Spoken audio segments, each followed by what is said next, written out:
and no one moves a limb, a muscle, when Camilla passes. And that was because they were angry with Camilla. They were furious.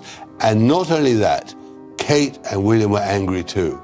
And that anger, of course, Harry was angry, that anger went right through that small part of the congregation. Palace life is built on loyalty, duty, and centuries of tradition. But even those foundations can begin to crack. Queen Camilla was reportedly left stunned after whispers emerged from inside the royal household. Staff members allegedly declared they would not serve on Catherine's behalf. It's wonderful. Everybody here has done their bit, and I'm sure, in 10, 20 years' time, who knows, we might see the end of it. Such defiance is almost unheard of in the monarchy, raising questions of respect, allegiance, and growing divisions within the palace walls. But what could have driven royal staff to take such a bold stance? And how will this rebellion affect Camilla's reign? I'm 75 now, and I can't remember anybody except the Queen being there. A palace in revolt. Queen Camilla now finds herself at the center of a storm unlike any seen in modern royal history. Buckingham Palace, usually a fortress of order and precision, is instead unraveling from within. What began as faint whispers in back corridors has grown into an open act of defiance, a staff mutiny that threatens to shake the very foundations of the monarchy. Insiders reveal that loyalty among palace servants, once unquestioned and automatic, has splintered. A growing number are refusing to serve the Queen Consort, and the silent rebellion shows no sign of easing. According to those closest to the inner workings of the royal household, the protest is not random. It is believed to be a direct response to what staff describe as deliberate humiliations directed at Catherine, Princess of Wales. These were not isolated incidents, but a series of actions that have left scars too deep to ignore. The result is a quiet but powerful uprising, carried out not with shouts or banners, but with small, persistent acts of resistance. At first, the signals were almost invisible. An attendant who once stood ready at Camilla's side would suddenly excuse themselves just as she reached for a drink. A trusted butler of decades would vanish from the room the moment she entered. Doors that should have opened instantly remained shut just long enough to make her presence awkward. Afternoon tea would arrive late. Evening wine would go missing altogether. Tasks once completed with military precision were now deliberately delayed, disrupted, or abandoned. For a royal household where service operates like clockwork, such disruptions are not mere accidents. They are statements. It's a rebellion of 1,000 small cuts, explained a former footman still in contact with current staff. No one mistake can get you dismissed. But when dozens act the same way, the message is undeniable. Respect is gone. And without respect, she has nothing. The murmurs carried through the kitchens, corridors, and servant quarters revealed just how deep the wound runs. Maids whisper of a betrayal that cannot be forgiven. Footmen quietly describe the Queen Consort's treatment of Catherine as beyond redemption. Even seasoned attendants, those who had endured divorces, scandals, and storms that shook the House of Windsor before, confess this moment feels different. One elder royal family member is reported to have spoken in a hushed but unwavering voice. She crossed it with the princess. There's a line you cannot cross. That line, once sacred and unspoken, has been broken. And everyone in the palace knows what it means. Staff no longer need to spell out their reasons. The reference to the episodes with Catherine is enough. No one wants to speak of them openly, but every servant knows the details. The collective silence around these events only makes their significance heavier, fueling the sense that something irreversible has happened. For the monarchy, this is more than an internal inconvenience. Senior aides admit that palace operations are grinding to a halt. The environment has turned poisonous, and the family faces its most serious internal crisis in a generation. So how did a single act of humiliation spark whispers of collapse, leaving the monarchy's very survival hanging by a fragile thread? Stay tuned. A humiliation too far. To truly understand why the palace staff have turned so fiercely against Queen Camilla, one must look beyond the polished facade of royal unity and examine the incident that insiders describe as the catalyst, a calculated humiliation of Catherine, Princess of Wales. For years, whispers of tension between the two women simmered just beneath the surface. Tabloids speculated about rivalry, about frosty glances and veiled remarks. But what had once been rumor hardened into open hostility during a private supper at a royal residence. That evening, intended as a modest gathering to display familial solidarity, quickly descended into something far darker. From the start, Camilla's tone was sharp, her remarks laced with mockery. What began as mild criticism of Catherine's public duties escalated into biting attacks aimed at her past and her place in the royal structure. The words were not careless slips. Witnesses insist they were deliberate, timed for maximum impact, delivered in front of courtiers and family members to strip the Princess of Wales of dignity.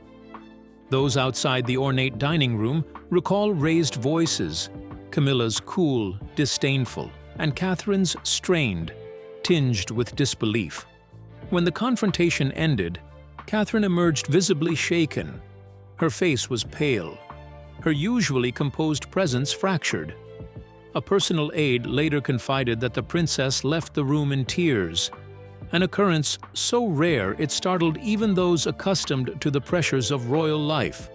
To them, this was no passing quarrel. It was a wound delivered in public, meant to scar. One insider called it for what it was, a planned, intentional humiliation. The purpose, they said, was to remind Catherine of her place, to assert dominance, and to weaken her standing within the family. According to several presenters, Camilla's most cutting remark was to suggest that Catherine's position was temporary, dependent entirely on Prince William, rather than any merit or bloodline of her own. The words, echoing old insecurities that once haunted Princess Diana, struck deeply. For Catherine, who had spent years proving herself as a steady and respected figure within the institution, the attack represented not only cruelty, but a profound betrayal of trust. It was, as many staff members quietly agreed, more than a clash of personalities. It was a battle for the soul of the monarchy itself. Camilla, determined to project herself as the unshakable matriarch, appeared to see Catherine's rising popularity as a direct threat. Each warm headline about the Princess of Wales, each moment of adoration from the public, was viewed not as a victory for the royal family, but as a challenge to the Queen Consort's authority. The final straw came with whispers of Camilla's intention to strip Catherine of a symbolic title with deep ties to Princess Diana. For many within the palace, this was not about etiquette or protocol. It was an act of erasure, an attempt to rewrite history to ensure that Catherine would never overshadow her. To the staff, many of whom still revere Diana's memory and see Catherine as her natural heir, this went beyond palace politics. It was sacrilege. But how could Camilla dare challenge Diana's memory through Catherine? Was this ambition or desperation? Stay glued. When the curtain was pulled back, if the private supper marked the spark, then what followed became the explosion. For inside the walls of Buckingham Palace, whispers and subtle gestures of defiance were one thing, but before the eyes of the world, the rift could no longer be hidden. The fracture went public, and the consequences were immediate. It happened at a glittering diplomatic reception, one of those carefully choreographed evenings where every smile, every handshake, every toast is designed to project unity and British authority to the global stage. Beneath chandeliers that cast a golden glow over the Grand Hall, foreign dignitaries, ambassadors, and senior officials mingled in perfect formality. On the surface, everything gleamed, but in the space of a single exchange, the illusion cracked. Witnesses recall Queen Camilla stepping toward Catherine, Princess of Wales, with calculated precision. She did not raise her voice. She didn't need to. The words, though softly spoken, were sharp enough to slice through the hum of polite conversation. What she said remains guarded, shrouded by a palace desperate to suppress the details. But the impact was unmistakable. Catherine, poised and graceful only a moment before, froze in place. Her eyes widened in disbelief. Her composure shattered in front of an audience of international power brokers. The atmosphere shifted instantly. Conversations faltered, laughter died, and the room thickened with tension. Guests exchanged uneasy glances, each fully aware that they had just witnessed a rupture in Britain's most sacred institution. It was frightening, one attendee admitted quietly afterward. You could feel the temperature drop. For the staff who had long admired Catherine's quiet strength, the scene was unbearable. They were accustomed to her calmness under pressure, to her ability to endure scrutiny with grace. To see her struck down so openly was more than they could tolerate. As she withdrew from the reception, pale and shaken, a small group of aides instinctively formed a protective barrier around her, shielding her from further humiliation. Their words, whispered yet unwavering, carried more weight than any official statement. "We are with you, Your Royal Highness. You are not alone." That moment, brief but raw, changed everything. The bond between Catherine and the staff deepened from formal duty into something deeply personal. What had begun as professional loyalty now carried the force of allegiance, rooted in compassion and conviction. Behind the scenes, the palace machinery scrambled to contain the damage. Photographers were ordered to put down their cameras. Footage was confiscated or buried. Press releases hailed the evening as a resounding success, filled with praise for Britain's diplomacy. Yet those in attendance knew the truth. The Queen Consort's cutting tone, the Princess of Wales's visible anguish, and the silence that followed could not be erased by spin.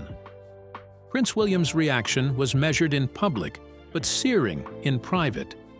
Those close to him say his voice trembled with fury as he confided to advisers that Camilla had crossed an unforgivable line. This was not only an insult to his wife, but an attack on the very future of the crown. His vow, made in the privacy of trusted company, was chilling in its clarity. This humiliation would not be forgotten, and it would not go unanswered.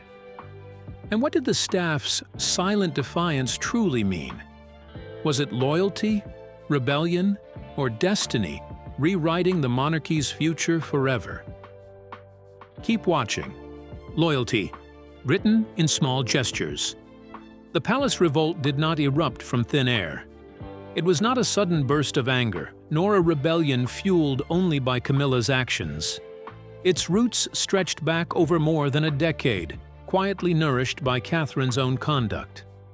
Within the rigid hierarchy of Buckingham Palace, where staff are trained to remain invisible, their personal lives often disregarded, the Princess of Wales had always chosen to notice them. And in those small choices lay the seeds of something extraordinary. Catherine knew the names of butlers and maids, gardeners and groundskeepers. She stopped to ask a weary chef how his children were doing after a long day in the kitchens. She praised young cleaners who scrubbed the marble floors long after the royal banquets were over. These gestures were not staged for cameras or carefully orchestrated for public relations. They were private, genuine, and heartfelt, felt most keenly by the very people who were rarely seen or thanked. Stories about her kindness spread among the staff like treasured secrets.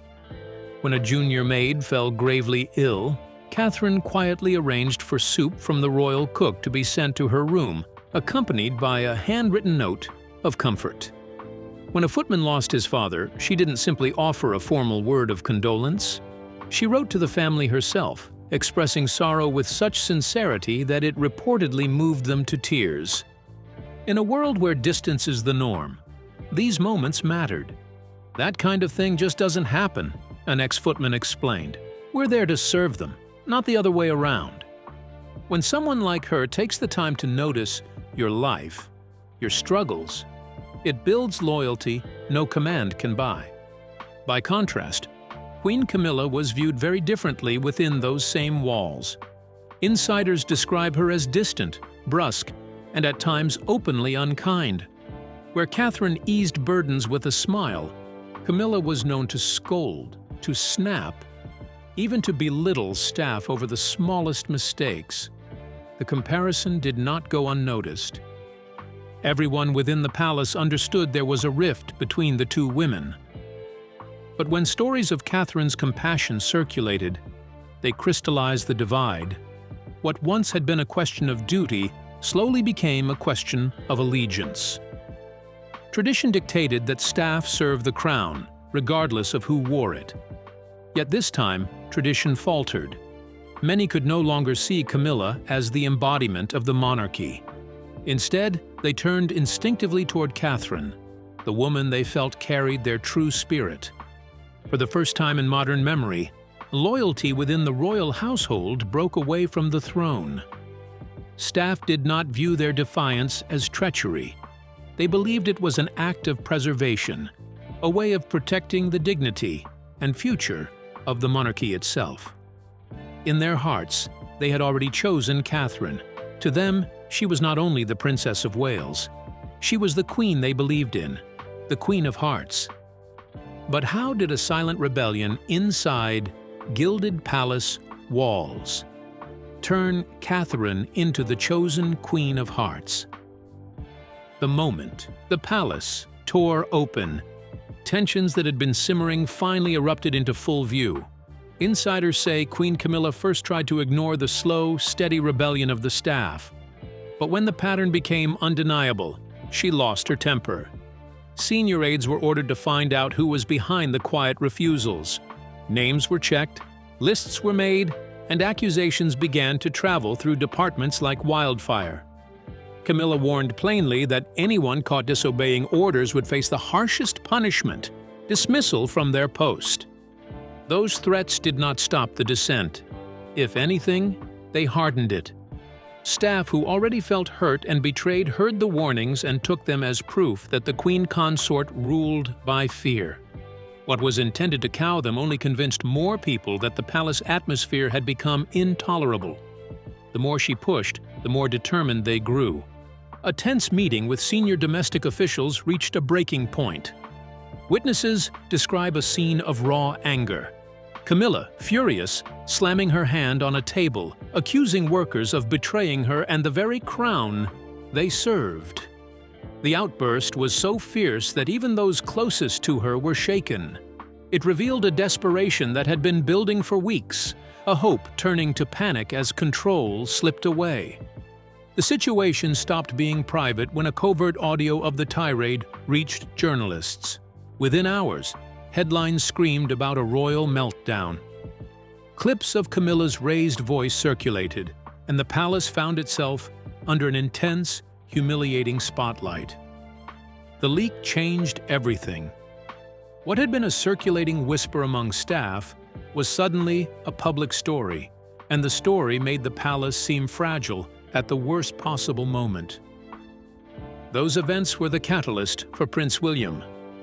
For weeks, he had watched in silence, but the public shaming of his wife and the threats against loyal staff became too much. People close to him say he finally snapped. He is said to have barged into a private meeting where Camilla was with her advisors, anger clear in his step. "Explain yourself," he demanded, voice firm and controlled. "Why have you been so cruel to Catherine?" Camilla defended her actions as necessary. She argued they were meant to protect the monarchy's order because she believed Catherine had grown too influential. William was not convinced. He called her behavior cruelty, dressed up as protocol. His fury focused not just on the treatment of his wife, but on the danger being posed to the staff who had stood by Catherine. The exchange escalated. When Camilla insisted she would not be sidelined, William's answer cut deeper than any public statement. He reminded her of his mother, Princess Diana, and the pain she once endured from the same institution. The parallel hung heavy in the room. "Don't let Catherine suffer the same fate," he warned in a low, blazing voice. His final words were sharp and clear. "No one will be allowed to disgrace my wife and walk away unpunished." That vow changed the tone inside the palace. What had started as a quiet refusal to serve now carried the weight of a household's moral stand and the promise of retaliation from the heir. The private fury, the leaked recording, the public headlines, and the prince's pledge all combined to push the crisis into a new, dangerous phase, one where decisions would no longer be made behind closed doors, and where every action seemed destined to answer the question, who will the royal household ultimately stand for? And now, with loyalty fractured and silence louder than crowns, whose side will history reveal the royal household truly served? Stay with us. A Crown in Crisis. A Princess in Silence. William and I continue to be inspired to see young people, like you all here today, leading this charge, being particularly brave and having some of those conversations yourselves. As the storm within the palace grew, the effects could no longer be contained behind gilded gates. What began as whispers of discontent soon spilled into the open, catching the attention of news outlets across the globe. The idea of a mutiny inside the royal household was too dramatic to ignore, and the international press seized on every detail. Conversations that had once lived only in rumor spread quickly, turning into questions about the very stability of the British monarchy. The timing could not have been worse. King Charles, still weakened by ongoing health struggles, had stepped back from many of his duties. His absence in the face of the crisis left a void, and silence only deepened the impression that the crown itself was faltering. Commentators described an institution without a strong voice, adrift at a moment when the world was watching closely. For the first time in decades, the monarchy appeared leaderless, fragile, and dangerously close to unraveling. Behind the scenes, diplomats from allied nations began whispering among themselves. In private conversations, concerns grew that Britain's symbolic heart, its monarchy, was in turmoil. Reports of staff refusing to serve on Catherine's behalf, Camilla's outbursts, and William's intervention painted a picture of a royal family locked in conflict with itself. The prestige of the crown, carefully protected for centuries, suffered sharp blows as these accounts spread. What was once seen as a model of continuity and strength now looked fractured and uncertain. Through all of this, Princess Catherine adopted a strikingly different approach. Unlike Camilla, whose anger had already made headlines, Catherine chose silence. She issued no statements, offered no public defense, and gave no arguments in her own favor. But that silence, instead of being read as weakness, was received as strength. Her calm composure in the face of public humiliation became its own kind of shield. Observers began to draw comparisons. On one side stood Camilla, portrayed in the media as fiery, defensive, and consumed by palace infighting. On the other was Catherine, steady, restrained, and outwardly untouched by the chaos swirling around her. This contrast could not have been more stark. Where Camilla's temper alienated the public, Catherine's quiet resilience won admiration. Her silence was not emptiness. It was a strategy. The world saw in her a woman carrying herself with dignity, even as forces within her own household seemed aligned against her. The people responded instinctively, rallying around the image of a princess who endured without complaint. Every day she remained composed. Her popularity grew stronger, while Camilla's position felt increasingly isolated. What began as a domestic dispute had become something far larger, a global reckoning with the monarchy's fragility. The story was no longer just about staff refusals or outbursts behind closed doors. It was about the image of the crown itself, the struggle between two women at its center, and the dangerous perception that Britain's most enduring institution was sliding into disarray. Now what happens when a single letter, echoing Diana's pain, threatens to unravel the monarchy's power before the world's eyes? The letter that changed everything. Just when it seemed the crisis within the monarchy had reached its breaking point, one final revelation shook the palace to its core. A private letter, written in Catherine's own hand, was uncovered by an unknown figure. It had never been meant for the public eye. Quietly passed to senior officials and then shared among key members of the royal household, its contents stripped away the last threads of authority Queen Camilla thought she held. What stunned those who read it was its tone. The letter was not bitter, nor filled with accusations. Instead, it was deeply personal, a window into Catherine's quiet suffering. She spoke of loneliness, of the immense strain of carrying herself with dignity while facing hostility from within her own family. The words that left the deepest mark were not political, but painfully human. I only ask for the respect and dignity that everyone deserves. I only want peace inside these walls. The reaction was immediate. Staff, who had long admired Catherine, were left in tears, overcome by the honesty of her plea. Many drew chilling comparisons to the late Princess Diana, who decades earlier had penned her own anguished words from behind palace walls. To them, Catherine's letter was more than a personal cry for peace. It was history repeating itself, and this time they were determined not to let it end the same way. For Prince William, the discovery only hardened his resolve. Protecting his wife was no longer just a matter of loyalty. It was a duty to shield her from the same fate his mother had endured. The rebellion that had begun in whispers was now impossible to silence. And so, the climax came not in the secrecy of back corridors, but in full view of the world. At a grand state banquet, staged beneath glittering chandeliers and meant to project unity and strength before foreign dignitaries, the revolt reached its most dramatic height. Queen Camilla, standing firm at the center of the hall, sought assistance to complete a centuries-old ritual. But when the moment arrived, no attendants moved. The silence was deafening, a refusal more powerful than any shouted protest. Guests exchanged uneasy glances, realizing they had witnessed something historic. The footmen stood frozen, the aides averted their eyes, and the Queen Consort was left exposed. That chilling pause transformed the banquet into a public reckoning, proof that the rebellion within the palace walls had broken through into the open stage of history. And so, when silence replaced loyalty at the grand banquet, was this the night the monarchy's foundation cracked forever? Keep watching. The night.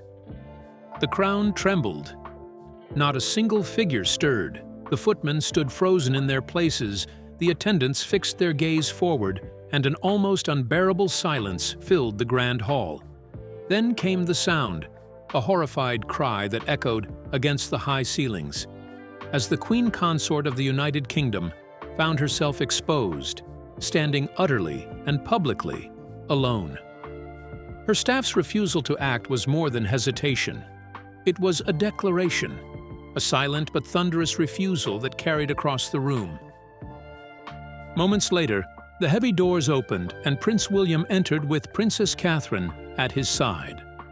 They walked with quiet authority, their composure unbroken, their presence steady, almost immovable, like a wall of calm in a storm. Every step they took seemed to shift the balance of the room.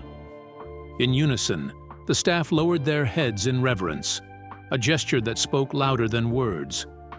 It was in that precise instant that a new path revealed itself. The loyalty of the household was laid bare for all to see.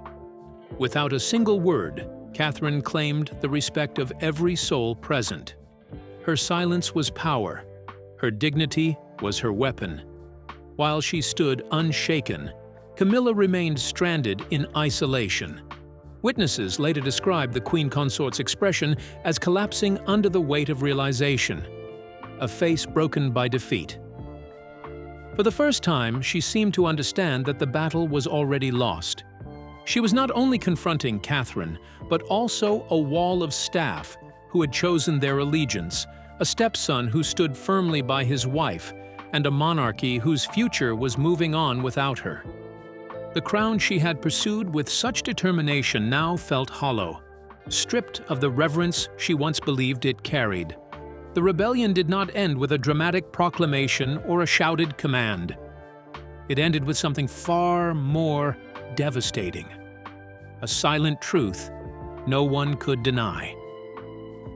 At the very heart of Buckingham Palace, a decision had been made. It was Catherine, not by decree, not by announcement, but by the quiet will of those who served, who was chosen. To them, she embodied the dignity, compassion, and quiet strength that the monarchy needed. And for Queen Camilla, the damage from her own actions had carved wounds that could never be healed. So what do you think? Was this the moment Catherine truly became the people's queen, leaving Camilla powerless? Share your thoughts in the comments. Don't forget to like, share, and subscribe.